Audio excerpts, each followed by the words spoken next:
What's up guys, TSJAwesome 608 here, back again with another F1 2020 My Team Career Mode video, this time for the Canadian Grand Prix, and we're going into it on a 6-race win streak, so obviously we're going to look to try and make that 7 races in a row, and it seems like Mercedes' dominance of recent years has truly ended, with the last 7 races in a row being won by our team, 6 of those being me. So with Mercedes having taken quite a few titles in a row, they're going to have to find a lot to catch back up to us. So we had a few activities that we did, and now we're just going to get straight into the weekend, and as we load up the laptop, we'll check the weather forecast as usual, and as per usual it's completely dry. So still only the one wet race so far this year, and that was at the Dutch Grand Prix. But obviously in the last episode in Baku, Racing Point looked quite quick but failed to get any points from it, so it will be good to see whether they're our closest challengers this weekend or whether Mercedes are.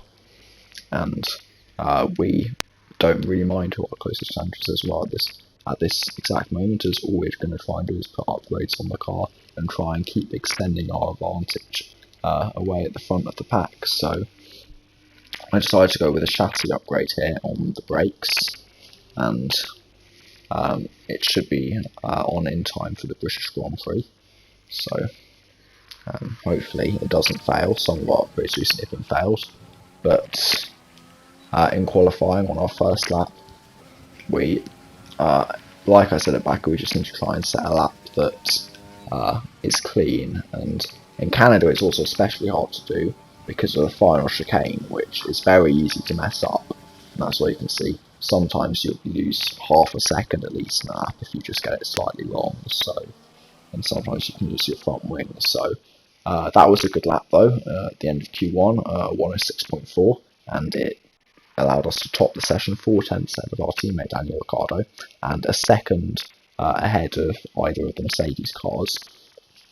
So it looks like we once again are the quickest cars this weekend, but as per usual it's the Williams, Haas and Alfa Romeo cars that are going to be going out at the end of Q1, and despite the fact that I checked the performance index and McLaren actually have the 10th slowest car, they only have just about quicker car than Williams, and Alfa Romeo apparently have a quicker car than both Renault, McLaren and Haas, but don't really seem to be able to show it in these races.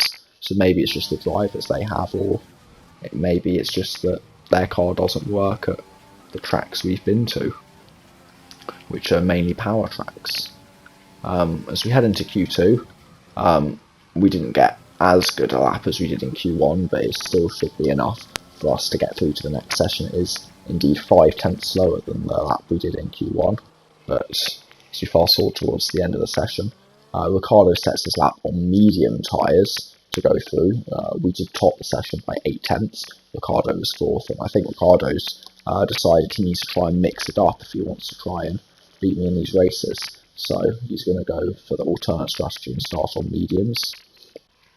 In the end it was both of our cars, both Mercedes, both Racing Points, Max Verstappen, both Renaults and Charles Leclerc that made it through to Q3. So Pierre Gasly, Sebastian Vettel, Alex Albon, Carlos Sainz, Danny Kvyat and Lando Norris were all knocked out, and they will get a free choice of tyres for the race tomorrow, but that doesn't really make too much of a difference to Canada, as it's pretty much always a 2-stop.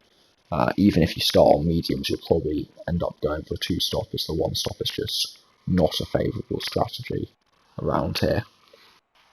And that means that you generally don't get races where someone is shockingly quite high up because of a strategical gamble, and that just means that we're just going to have a race where everyone starts on soft tyres and goes to the 2-stop. Onto our lap on Q3, we made it a slight error going into the final corner to start our lap, which probably will lose us quite a bit of time, but we still managed to set our 106.6 for our first lap in Q3, and that puts us on provisional pole. And as we head out again for our second lap, we are going to try and improve. So we're going as late as possible, this time getting a better run through the final chicane to start our lap. Ricardo still hasn't been able to match our lap yet, and as we head towards the end of the session, we're up by about 4 tenths. Ricardo hasn't even beaten our 106.6, but as we come towards the line, we do set a 106.1 and take pole position for the Canadian Grand Prix. Qualifying complete. Let's review our top 3 today. Thomas, Ricardo and Lewis Hamilton.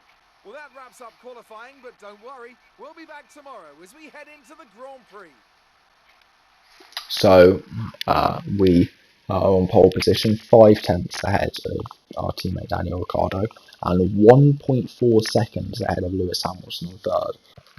Lance Stroll then splits the Mercedes in fourth, with Bottas in fifth. Verstappen then takes sixth, just ahead of Giovinazzi in seventh, and Leclerc is in eighth, and then the 2 Renaults of Esteban Ocon and Sergio Perez are ninth and 10th, with Perez setting quite a slow lap. He was 5 tenths off his teammates, so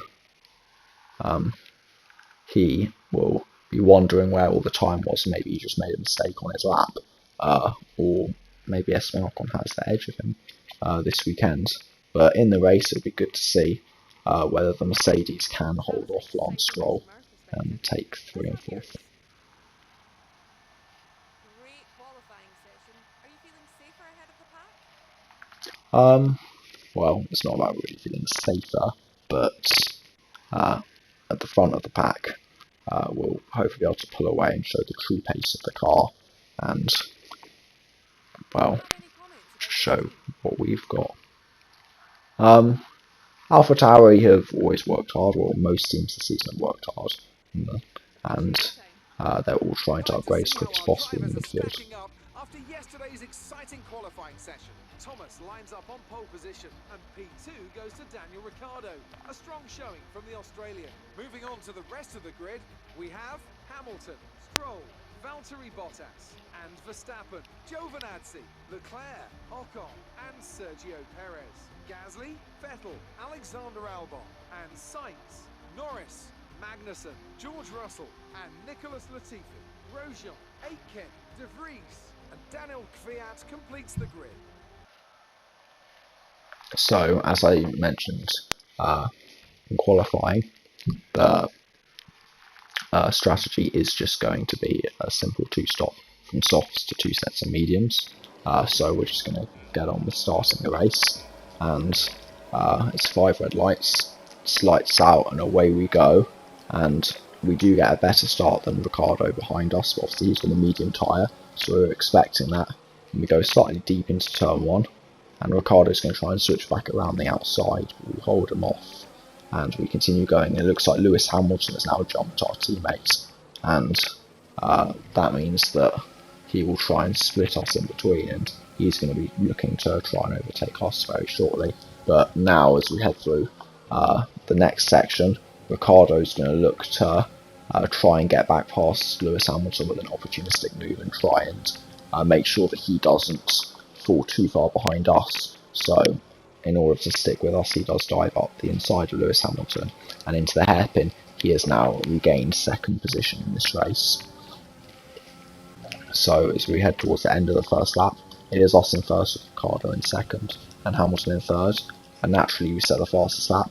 And these next few laps is just about trying to extend the gap to Ricardo as much as possible, because obviously we are on quicker tyres, so we should be quicker than him in this stage of the race. And if we aren't quicker than him, then we're not going to be able to win this race, as he will have a quicker set of tyres, well, one soft stint at one point in this race, so we need to make sure that we can gain as much in our soft stint and lose as little as possible in his soft stint. So we move on to lap 7 now, and we're going to be coming to the pits at the end of this lap here, in lap 8, and the gap is 4.5 seconds to Ricardo.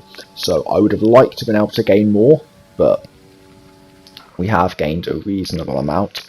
So as we pull into the pits, we'll come out behind a few of the cars, and we'll probably have some overtakes to do, but hopefully we don't lose that much time, because we don't want Ricciardo to be able to gain on the overcut. We need to use, now that we have fresher tyres, we need to use that to our advantage to gain as much time as possible. And we are going to come out just behind Valtteri Bottas and the Mercedes, so it means they'll probably only both Mercedes cars to overtake, and considering they're both going to be coming to the pits very shortly, as they obviously elected to start on softs, as I was talking about, it means that we may even only have one car to overtake in Bottas, and we're going to go for that move on this straight here, as we tried to get a good exit, but we ended up getting quite a bit of wheel spin, and that meant that we didn't even get a good exit. But our straight line speed is just so much better than the Mercedes that we can pull out and overtake him into the chicane. And as we head around the final corner and cross the line, we are back up into second in this race. Now on board with Lewis Hamilton, who's just pit, and he's going to try and go around the outside of the Haas of George Russell, and I believe Kevin Magnussen is just behind up them, but Lance Stroll is going to get a good run on the Alfa Romeo, and is also going to try and go round the outside of the Haas of George Russell.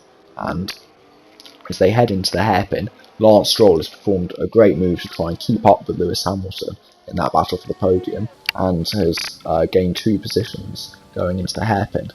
And as we head on to lap 11 now, we set the fastest lap of the Grand Prix, and as we head towards the end of it, we couldn't quite set another fastest lap. We're slowly closing in on Daniel Ricciardo as we set another fastest lap of the race. And now on board with Pierre Gasly, who's looking for a move on Lando Norris as they head towards the final chicane, and Pierre Gasly's going to go around the outside and take the position, moving himself up, and for him, he'll hopefully catch up the cars ahead of him. So Ricciardo now pits at the end of lap 13, and it'll be interesting to see what set of tyres he decides to go on to. And as we move onwards, we now have Lewis Hamilton, who's trying to overtake Carlos Sainz. Carlos Sainz was one of the few people that also chose to start on the medium tyres, and now Lewis Hamilton is having to make his way back through to try and overtake him. He also has Lance Stroll right behind him, and as Lewis Hamilton pulls to the inside, he is going to go up the inside of Carlos Sainz and back up into third position in this race. Later on in the lap now, and Carlos Sainz is under pressure from Lance Stroll, who wants to take fourth position now, and Lance Stroll will go round the outside, and now he's still going to be trying to push to try and catch up to Lewis Hamilton and take the podium away from him. Racing Point are yet to have a podium this season, despite the fact that they're third in the championship and 5 teams have had podiums this season. But as we move onwards, we now have Max Verstappen trying to overtake Carlos Sainz, and also Valtteri Bottas just behind Max Verstappen. So Carlos Sainz really struggling on this old set of medium tyres. So Max Verstappen is able to overtake him up the inside into turn 1 and relegate him down to 6th. Valtteri Bottas is now also able to relegate Carlos Sainz down a further position, down to 7th, and that just means that Carlos Sainz will have less positions to hold on to when he makes his other pit stop, which I assume he's going to be trying to go for the 1 stop, considering how long he's gone in this race on medium tyres. Ricciardo is indeed on soft tyres, so he is trying to push. He's 13 seconds behind us though, so that is a lot to gain in this next stint, but we'll see if he can do it. On board with Antonio Giovinazzi now, who is just behind Charles Leclerc, but Antonio Giovinazzi has lost the back end, and he's come across and smashed into Esteban Ocon. So Giovinazzi has had a massive crash there, and is now out of this Grand Prix, and has also inadvertently taken Ocon out with him. Ocon's trying to continue here, but has a lot of damage with his front wing as he loses the position to Vettel just behind him. And later on in the lap is going to lose the position to his teammate Sergio Perez, and the Red Bull just behind them of Alex Albon, and then Pierre Gasly and Lando Norris are also pushing to try and overtake Ocon, and Ocon is going to be overtaken round the outside by Alex Albon into the hairpin, and now Pierre Gasly and Norris will look for a move, and surely Ocon's going to peel off into the pits here, and his race has been ruined by a mistake from another driver. We saw in Baku that many drivers got caught up by Alex Albon's incident. This time Giovinazzi has had an incident, and Ocon's been caught up in it. So as we push further onwards, Ricciardo isn't making too many gains on us, and it's now about time in the race where we start lapping some cars.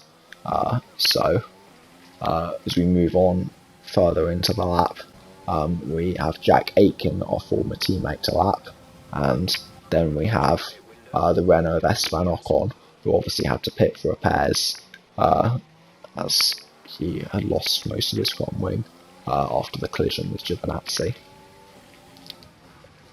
But Aitken let us through pretty easily, and Ocon does the same. And at Canada, there's a lot of rules around, and sometimes the lap traffic lets you through in really weird positions. It's a bit like Monaco, where the AI don't really seem to know where the best opportunity to let you through is. And as we head forward on to lap 20, we're actually extending the gap to Daniel Ricciardo. So his soft tyre stint has really not worked out for him, and he pretty much has no chance of winning this race unless we make a mistake. Now on board with Lewis Hamilton trying to overtake Sebastian Vettel, and Lewis Hamilton does so. Lewis Hamilton made an early second stop, so maybe he will have some high tyre wear towards the end of the race. I'm not sure about that, but he moves himself up a position, and at the end of lap 21 we're also going to come into the pits for our final pit stop, and we'll see where we come out in correlation to Ricciardo, because he still has to make a pit stop, and if we come out very close to him, then that will just show the gap he has to make up in the final stint. So it does look like it will be pretty close as he shoots off into turn 1, but as we head through turn 2, we are indeed ahead of him and take the lead and keep the lead of the Canadian Grand Prix. So Ricciardo now will, with his warmer tyres and softer tyres, will be trying to overtake us before he makes his final pit stop. So Ricciardo is going to sense an opportunity to try and overtake us into the chicane. We go slightly wide, and that allows Ricciardo a better run than us. He's going to go around the outside into the hairpin, and he is going to retake the lead. And we're going to now try and cut back and get a better run on him, but sadly for us we don't even have DRS on Ricciardo, and instead he's the one that's going to get DRS. We're just going to use the slipstream, use rich mix and overtake to try and re-overtake him in this race, and in the end he backs out, but I think that's because he's about to pull off into the pits and make his final pit stop in this race. So we are a net pit stop ahead of Ricciardo as Lando Norris retires from the Grand Prix, and he was fighting towards the lower end of the points, but his McLaren has probably failed him, or we'll see what happens here as his engine does just go up in smoke, and he's going to have to pull to the side, and he can't continue in this race. So a massive shame for him. He was fighting, as I said, for the lower end of the points, but it means that McLaren won't be able to capitalise on Renault's misfortune with Esteban Ocon and extend their advantage by as much as they'd originally hoped, as now they only have one car in the running. We set a new fastest lap at the end of lap 23 as we lap a couple more cars, and it's now just about time to see how many cars we can lap in this race as we catch up to Romain Grosjean, who is in P19, and we do have to take a track extending warning because Grosjean led us through from that final chicane. I just didn't want to collide with him. So now, catching up to Esteban Ocon again, there's a few more drivers who are in the pits, so we gained a few more other positions as well. We overtake Esteban Ocon to lap him, and we've lapped everyone up to 15th by now, obviously not having to make another pit stop for us is good. And now we have Kevin Magnussen and our former teammate Jack Aitken to lap again, and they both pull to the inside on the straight, so we can take both of them into the final chicane and move onwards in this race. So the gap to Ricciardo is now at 19 seconds, so we're just going to keep extending that for as much as we can. As Carlos Sainz is now under pressure from more drivers, he's now made his pit stop in this Grand Prix, but Sebastian Vettel pulls to the outside to overtake him into the final chicane. And now Alex Albon will try and do the same to overtake him as he pulls to the inside into turn 1. And Carlos Sainz is just falling further and further back in this race. And now the Renault of Sergio Perez and the AlphaTauri of Pierre Gasly are also going to battle into turn 1, just behind the slot, and Pierre Gasly is going to go up the inside into turn 1, and he's going to have the outside line, and he manages to gain the position on Sergio Perez, and now he will be the next in line to try and overtake Carlos Sainz. And on this next lap, that's exactly what he will try and do, as he has DRS and pulls to the inside into the final chicane, but Sainz defends as well as he can, but Gasly will get a better run, and Gasly manages to gain the position, and Sergio Perez is trying to be opportunistic here, and Sergio Perez also gains the position on Carlos Sainz, who loses 2 positions on one straight, so disappointing for him, as he is now on the lower end of the points, or maybe not even in the points anymore after his bold strategy, and indeed he is down in P12 here, and we're going to go and lap him in this race.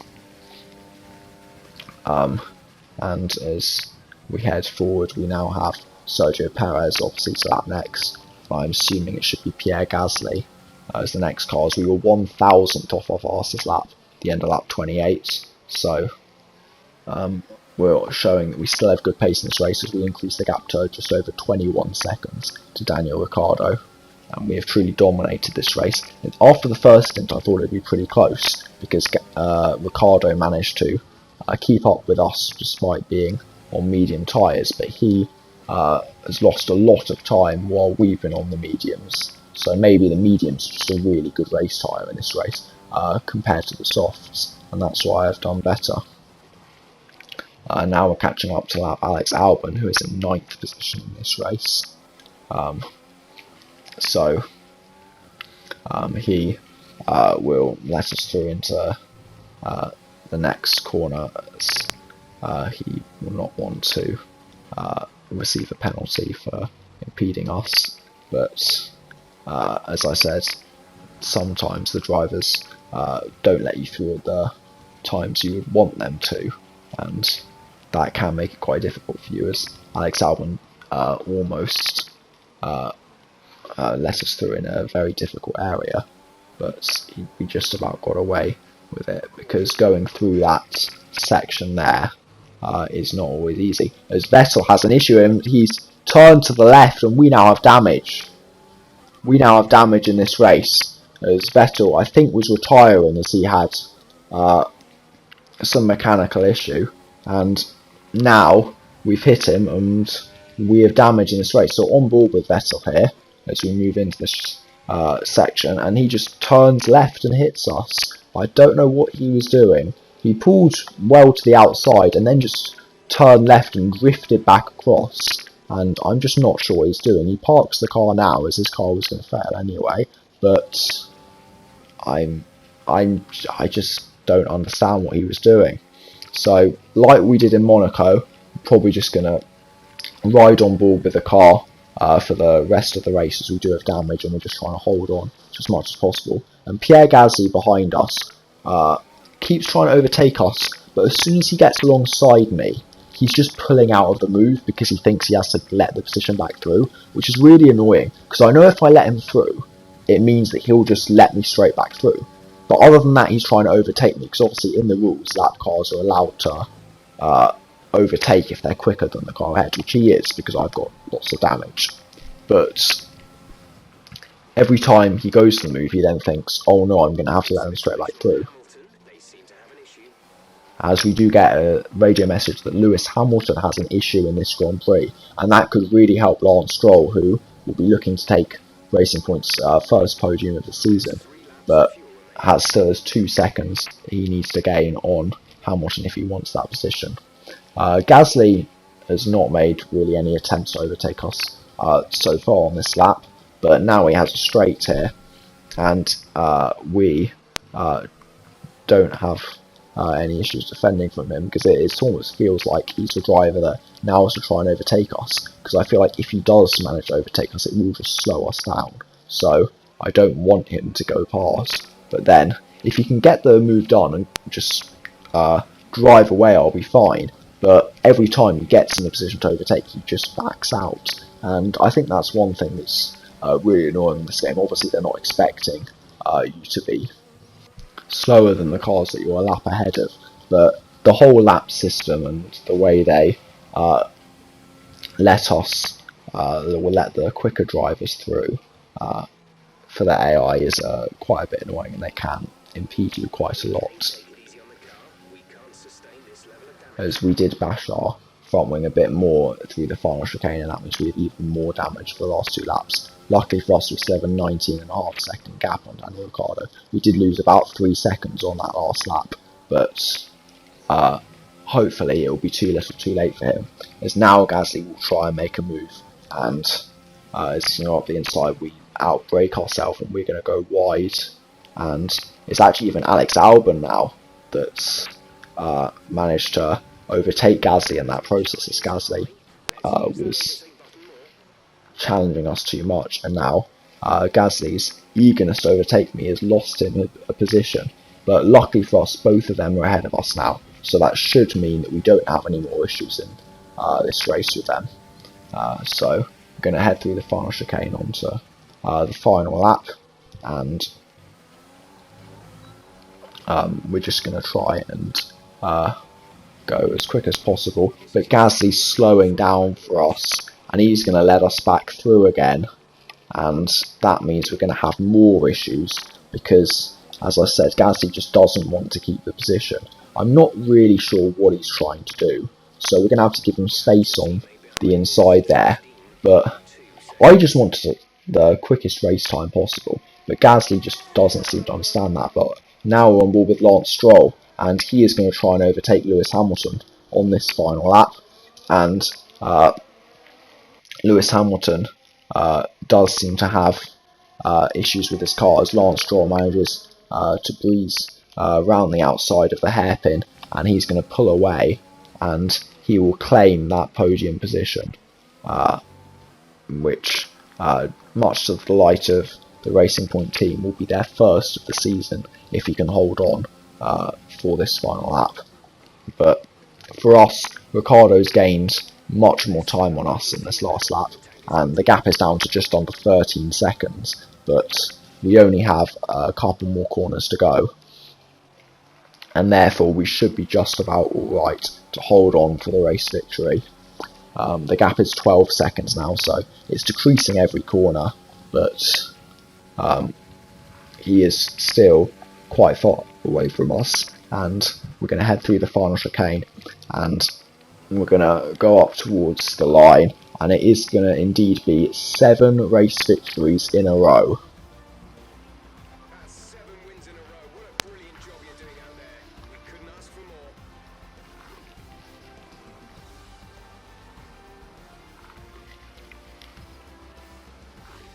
Performance from the 3 drivers approaching the podium right now. It's been an interesting Grand Prix, that's for sure. And we celebrate up on the podium with our teammates, the team winning 8 races in a row now, and Lance Stroll, who takes his first and Racing Point's first podium of the season. So we were wondering at the start of the episode whether Racing Point could live up to what the performance chart shows for them, but this time they did manage to. Thomas increases their championship lead. Let's focus on the driver of the day. Anthony Davidson, who do you pick? Well, Crofty, Daniel Ricciardo would have to be my driver of the day. It's less about what he did right, but how little he did wrong. Perfect driving. Let's move on to the constructors. The current leaders continue to extend their lead at the top. Meanwhile, Ferrari have improved their position.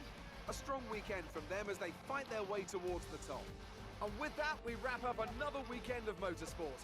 But with more races lined up, be sure to join us when we come back with more Formula One. So we managed to win the Grand Prix and get fastest lap, so we take home maximum points. In the end, 11 seconds ahead of Ricciardo. It could have been double that if we didn't have our damage with a few laps to go. Lance Stroll then takes home third, brilliant podium for Racing Point, just fibbing Lewis Hamilton to fourth. Max Verstappen takes home fifth, and Bottas was disappointing in this race. I know it could only finish sixth in that Mercedes, behind the Red Bull of Verstappen, and only just ahead of the Ferrari of Charles Leclerc. Alex Albon in the other Red Bull was the final driver that didn't get lapped. And he probably should have been lapped in this race, as he was lapped at one point before we got our damage. And it would have been interesting to see whether we could have caught up to the likes of Leclerc and Bottas without our damage. Gasly and Perez will finish off the top 10. Gasly obviously causing us quite a few troubles while trying to unlap himself, and Sainz was P11. Magnussen and Latifi were 12th and 13th, Russell 14th, Kvyat 15th, Ocon could not recover much and finished 16th, then Nick de Vries, Romain Grosjean and Jack Aitken, and then the 3 DNFs were Vettel, Norris and Giovinazzi. In the Drivers' Championship, we now lead Ricciardo by 78 points, who is 27 points ahead of Valtteri Bottas. Lewis Hamilton's then on 86 points, Lance Stroll on 74, and then Leclerc and Verstappen are both sharing on 64, Norris on 32, Giovinazzi on 30, then comes Vettel, and then Ocon, Gasly and Albon all share the same points total, with Perez 1 point behind them. Sainz is 15th on 10 points, Kvyat on 4 points, Grosjean on 2 points, and then Magnussen, Russell, Latifi, Aitken and de Vries all yet to score. In the Constructors' standings, we lead Mercedes by 158 points, and then Racing Point are third with 105 points, increasing the gap to Ferrari and Red Bull. Ferrari are 4 points ahead of Red Bull. McLaren are then 6th on 42 points, Renault on 31 points, AlphaTauri on 20, Haas on 2, and Alfa Romeo and Williams are yet to score. Your team secured the top 2 positions. Is it safe to say you're a winning combination? Yes, I think it's safe to say we're a winning combination. We've won 8 races in a row now together as a team. It's brilliant to see both of us up on the podium. Obviously, it's always good to have one of us on the top step. Obviously, I've been able to do that for the last few races, and Ricciardo did it in Bahrain. Well, I think that there was an issue with some of the lap traffic today, and I was a bit annoyed with how they let me through. Yes, there was an issue. I'm going to go with this left option if you're right. It was a fair round with all those clowns, because some of those lap cars were just frustrating, especially Vettel when he decided just to turn left for no reason. But so we had to end the episode. Luckily, the lap cars didn't stop us from winning the race, and obviously we're going to go out to the French Grand Prix next time out, which isn't a brilliant track for me, and hopefully our team can definitely continue their winning streak, but whether it will be me or Ricciardo next time out, I'm not so sure, as I'm not brilliant at the track. Naturally, we do some damage deductions on our car, because we obviously collided with Vettel and broke our front wing, but that was the only damage deduction we had. We met all our goals, so we're now up to 20.73 million. So I think once we've re-signed Ricciardo and halfway through the season, I will then go on a spending spree and spend most of this cash so that we can hopefully just wipe the floor with the opposition in the second half of the season and secure the championship. But that will be the end of the episode, and I'll see you guys next time for the French Grand Prix.